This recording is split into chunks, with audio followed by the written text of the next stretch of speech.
नात्यांचं आयुष्य त्यांनाच लाभतं जे निभावण्यावर विश्वास ठेवतात आणि तशी कृतीही करतात. नातं हे केवळ शब्दांवर नाही तर कृतींवर टिकून राहतं.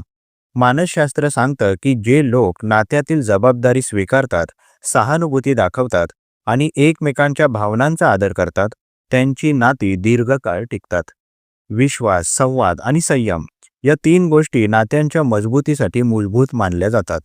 नातं निभावणं म्हणजे फक्त सुखात सोबत देणं नव्हे, तर दुःखातही खांद्याला खांदा लावून उभं राहणं होय.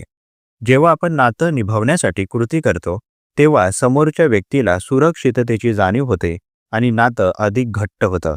मानसशास्त्रीय दृष्टिकोनातून नात्यांमध्ये सातत्याने केलेली सकारात्मक कृती भावनिक बांधणी मजबूत करते आणि दीर्घकाळ समाधान देत राहते.